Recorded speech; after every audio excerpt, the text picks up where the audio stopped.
Hi, I'm your instructor, Elizabeth Neff. You may call me E-Neff. Welcome to Brand Strategy and Management. This week, we're learning to build a strong brand. That begins with a product. A product is a tangible good or intangible service, but it's what you want to offer to the marketplace where there's hopefully a need that you're fulfilling within that market. So in my class, it's typically a music business that so it's an intangible service, music business that you're trying to create, one that you're currently building, or a company that you want to work for, the type of company you want to work for. But a product is at the heart of your marketing mix. You have to first define that product before you can understand price, place, and promotion. So building that product is going to help you in that strategy overall on what you want to offer to that marketplace. But product is a person, place, or thing, which means you too are a product. So remember that. To create that strong brand, after understanding the product that you're going to be offering, you have to then think about your positioning. How do you want to be perceived in comparison to your marketplace? How do you want to be positioned in the marketplace? I like to give the example of Beyonce. Beyonce is Queen Bee. That's what she's known for. Is she actually a queen? Well, her fans would say yes, but technically no. But that is how she's perceived in comparison to her competition. And in marketing, perception is reality. That's why marketers are either creating a perception, enhancing a perception, or changing a perception, but it's perception management is sometimes how marketing is defined. So ask yourself the question, how do you want to be perceived in comparison to your competition, and you're on your way to understanding your positioning within the marketplace. To create a strong brand, you also have to define your differentiation. What's going to set you apart from your competition, whether that's price, distribution, convenience, genre, going green. What's that relative advantage that you have? Hopefully it's a niche that you can define for your business, a specialty or expertise that you can create. Doesn't mean that you have to reinvent the wheel. It just means that you have to define something that's going to set you apart, so you can answer the question, why should I hire you as opposed to someone else, or why should I use your services as opposed to someone else, right? Understanding that differentiation is going to help you in creating that strong brand. To create a strong brand, you also have to know what your value proposition is, that set of benefits that you offer in the marketplace. So Strategizer's value proposition canvas is a great worksheet to utilize, looking at the two sides of the big picture, your product and your key customers. On the product side, understanding what it is that you do, the benefits that you offer, the features, like how does your product work, the features and the services that you provide, and the experience. What does it feel like? What are you hoping that they experience by using your type of product? Because people want an experience for your product. It's not just a transaction, it's an experience that you're trying to build with your product. On the customer side, it's understanding your key customers, what are their wants, needs, and fears. So what's emotionally driving them to purchase your type of service? What are their basic needs and hidden needs? And what are the fears? What risks do customers have in utilizing? What are their fears in utilizing your type of service? What's holding them back? What are they utilizing now instead of you? So if you can use this worksheet, it will help you in then creating your value proposition statement. I like this formula in creating your value proposition. I'll give my company as an example. We are a public relations company for established pop artists that provides, my key value is I provide publicity and social media management for artists. Typically, an artist or a client has to hire a publicist as well as a person to do their content marketing or social media management. And you can hire me, you can for the price of one, so 2 jobs for the price of one. So that's the value that I provide, and that's a way for me to differentiate myself as well, because no one else right now that I know of is doing that, offering both things for an artist. So that's my way that I've been able to, if you can go back to how then the value that you provide, what's going to set you apart with your positioning, that all comes together in creating that strong brand. Because nothing happens until someone brands something. It really used to be about selling a product, but anybody can sell anything, but that's not what's going to keep your customers coming back. That's not going to be everlasting. You want to create a distinct personality for your products so people have something to connect with. That's what branding is, creating that emotional experience. If you remember, Eric Saperstein says monetize emotional connections, and that's very true. And in branding, it's important to understand that emotional connection. That's what we're always trying to do, is make that emotional connections. I define marketing as, you know, managing a profitable customer relationship. Relationships involve making that emotional connection. So 4 things that really drive that strategy for in building that strong brand. That should be happening at all times, thinking about how you're going to emotionally connect, the value that you're offering, how you're going to inform people about it, and what's going to set you apart. In regard to awareness, because we've talked about value and difference and emotion, we'll continue to talk about, but in regard to awareness, you know, there's this adage, the old adage of if a tree falls in the woods, does it make a sound? I like to say if you create a product but no one knows about it, if you don't brand it, does it exist? Because, you know, I'm sure you know of a lot of great artists that are very talented, but yet no one knows about them. And then there's the reverse of it, that you know about these people, but you don't find them to be the most talented, because it all comes down to marketing, which is why it's all about the buzz. But you have to think about this, of how you're going to create that awareness for your brand. So these 4 things really drive that brand strategy for you. When creating a strong brand, you have to think about what's in a name, right? What are you going to say? What is the name that's going to be representative of your brand? Hopefully it's a name that can be consistent, has relevancy, is unique, can be legally protected, is something that people, you know, it's short and sweet, right? Don't get too crazy and complicated with it. But it's something that's unique, right? So I like to, I don't ask you guys to trademark your name, even though you should. If you're serious about if you're doing a business that you really want to have, or you're working on, you should look at getting it legally protected. But noam.com is a great site that, I'm seeing if I can click on it. There it is. Is a great site that allows you to search social networks as well as the USPTO trademark database to see if you can be consistent across the channel, because that's really important. A lot of times when I'm doing consultations with brands, one of the first things is like, you know, they're J Smith on Twitter, and J Smith 99 on Instagram, and J Smith _99 on Facebook, and you know that's hard for people to find. So you want to have that brand consistency across all the channels. But think about what are the characteristics of a good brand name, and apply that to defining your brand.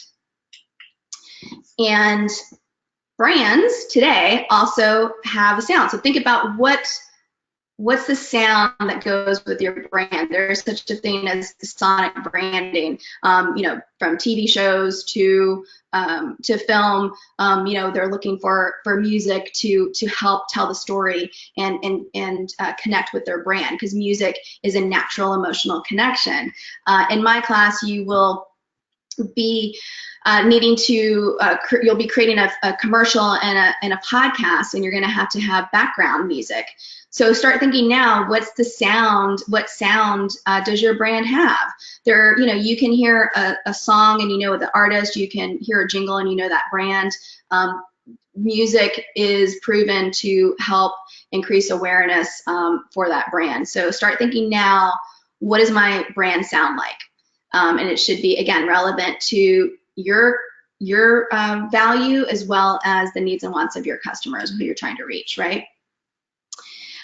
You also, to create a strong brand, have to come up with a tagline, also known as a slogan. It's typically 3 to 5 words. Slogan in our class is "It's all about the buzz." There are many popular slogans, and I'm sure that come to mind for you.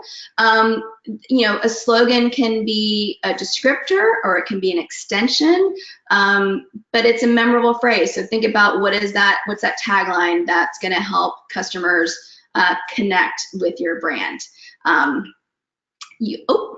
I got happy, trigger happy.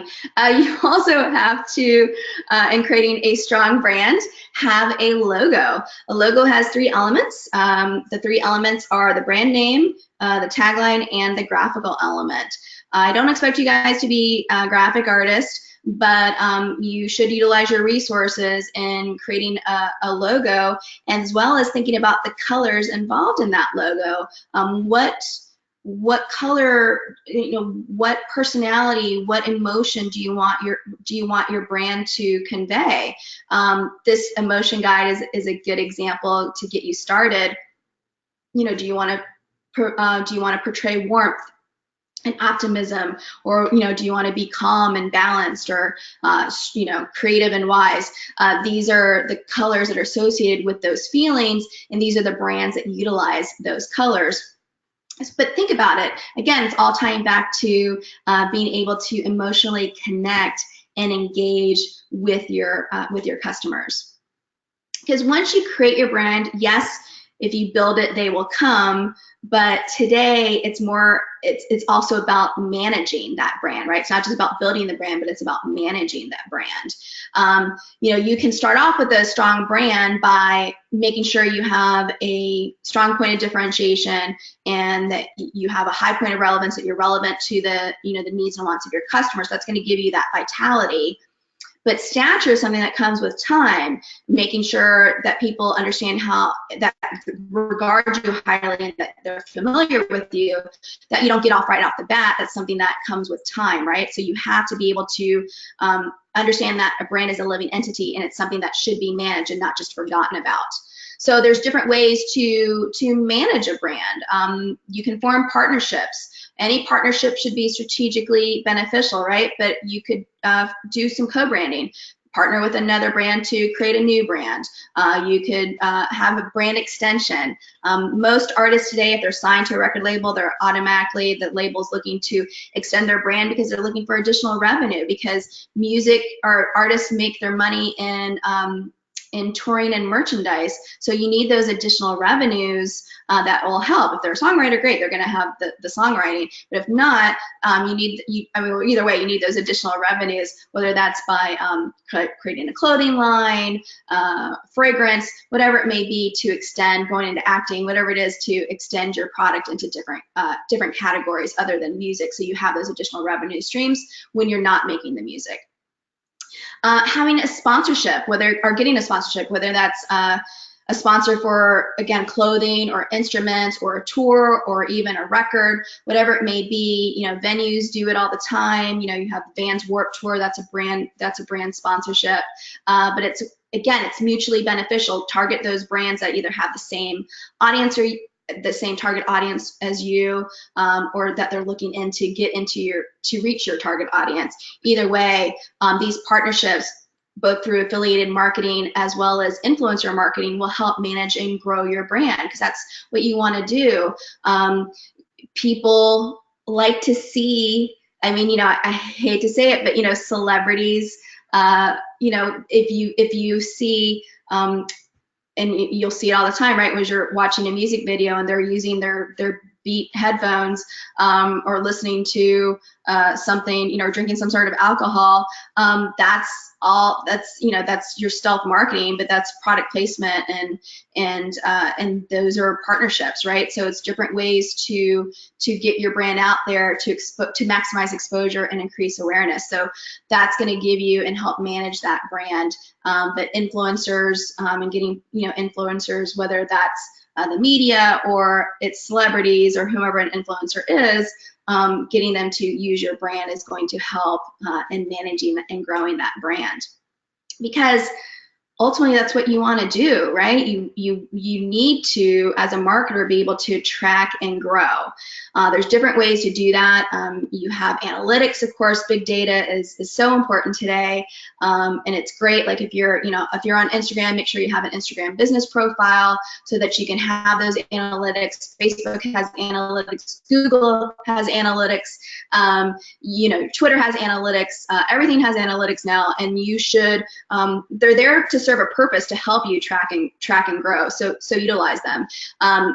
You have clear.com and clout.com. Those are two free websites that I'd like to share with students that allows you to measure your online influence. Clout allows you to measure your online influence and see who your influencers are and your engagement on the platforms. Clear.com allows you to you can do it almost like as a case study for an artist or for yourself to see what categories that you're known for online, make sure that that matches to the brand that you want to have, and it gives you demographics and the cities that you're most popular in. So it helps you, all this big data helps you in planning, whether it's tour or understanding the next market you should be entering, or where you should be growing, or who your target market is. That's all that you're trying to do is gather that info. And you should also conduct audits. So unlike you don't want to get audited in taxes, you do want to conduct your own audit for your brand. And you can do it for your personal brand as well as for your company brand. So ask yourself these questions. What do you do? What's your area of expertise? What's the value you provide? What do you provide to the industry that others do not? Well, what are your interests and hobbies? What's something we wouldn't know by just looking at you? What are you passionate about? And what's your dream job? These questions are more geared toward your personal brand, but you can also make it relevant to your business brand. But if you can answer these questions and be honest, it can help you in understanding the message, and again, going back to what your positioning is, what your differentiation is, and what your value proposition is, to help you create, build, and manage that, or I should say, to build and manage that strong brand.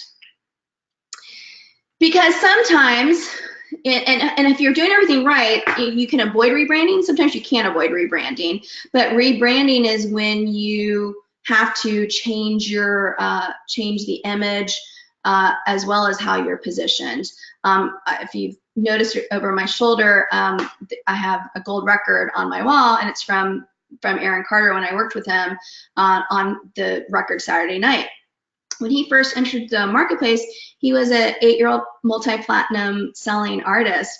And then, like a lot of artists that start young, they have to grow up, and sometimes that works for them and sometimes it doesn't. But you have to, if you're growing with the brand, it's good. Sometimes you have to do drastic things like Miley Cyrus did to try to again change that public perception.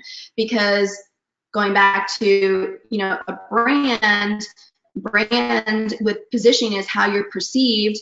So again, it's your job to either change that perception, that would be rebranding, or enhance that perception, or create a whole new perception, which is also rebranding as well. So I like to try to avoid rebranding.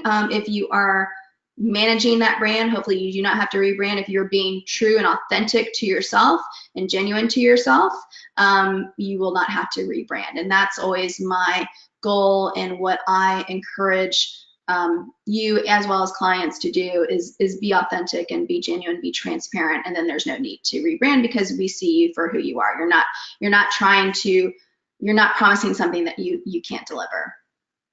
So I'll leave you with these tips.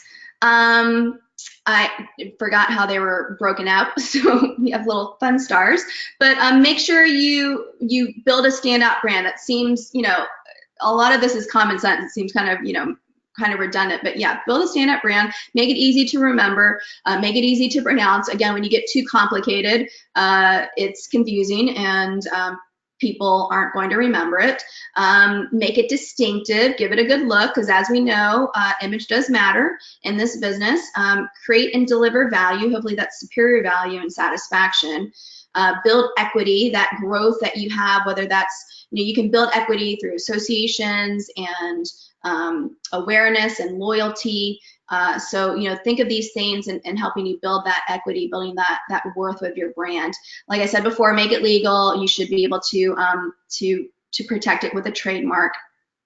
I like to keep things short and simple because it's easier that way. People like to, think about abbreviations that we utilize now in everyday society. So people like short and simple. Create a buzz because it's all about the buzz. Make it extendable. This means, like, for example, Sony, there's Sony Music, there's Sony Records, there's Sony Animation, there's Sony Films. Come up with a brand name that, again, if you can extend it into different product categories, that can go with you with that. Make it translatable. That doesn't mean that it has to mean something, but it shouldn't mean something negative in a different language. I'll give some non-music example, but Chevy Nova. Chevy Nova was a car that wasn't successful in Latin American countries because Nova is Nova. No one wanted to buy a car that didn't go anywhere. So it doesn't mean your brand name doesn't have to mean something, but anything in a different language, just try to make sure that it doesn't mean something negative in that different language, especially if it's that market you want to enter into. As we talked about before, it should be consistent. You should emotionally connect with your customers. It's about monetizing those emotional connections. We are all content creators. So content is king. It's about creating content that's going to engage your customers. You want to have that engagement level. It's not just about promoting. It's not just about telling people about your product. It's trying to strike up a conversation through that content and have that engagement and that interaction. Be an expert. Again, define a niche that for your business as well as for you that you can have a specialty or expertise in, and position yourself as an expert for that. Be authentic, be transparent, be genuine. As I just mentioned, start thinking as opposed to conversations. Start thinking in conversations as opposed to just campaigns. Combine your content with your personality. Don't be afraid to show them who you are. When conducting your brand audit, that might be a good place to start. And, like, again, what are your hobbies and interests? If I'm interested in movies and TV, then that's going to be. I'll give this example actually. So my friend Steve Helling from People Magazine. I consult I'm his brand consultant, and in getting to know him, we've determined that what his brand is that he's representing, if you look on his Instagram, is that he's a dad, he's an adventurer, and that then he hangs out with celebrities or he's on TV. There's that entertainment side. So any of those things, like, you want to think before you post or tweet, does this match my brand? Is this kind of understanding of who I am? Is this representative of my brand? Is this relevant to my brand? So understanding who you are and what your interests and hobbies are can connect to that. And so make sure you are combining your content with your personality. Again, be true and authentic to yourself. Engage your audience. Don't just again, ask them questions, take surveys, hold focus groups, whatever it is, do polls, try to engage that audience, interact with that audience, provide useful resources. It shouldn't always be about trying to sell something or trying to get them to buy something. You should provide them useful resources so that then when they do need something, they look to you and go, oh, hey, this person or this company has given me some great resources. Now I'm ready to take that next step. I'm going to utilize them because they've been great. They've been, look at all this knowledge that I've gained from them.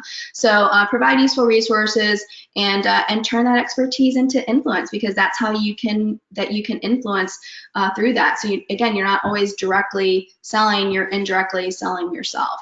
So hopefully all of these tips have been helpful, and I appreciate you staying with me, and thanks for joining me on this video lecture. Hope to see you next time. Oh, if you have any questions, please feel free to manage me on the platform, or you can follow me on Twitter at ENFBuzz, ENEFFBUZZ, and then DM me with any questions. I'm always available to you 24/7 if you don't message me through the platform. Thanks so much.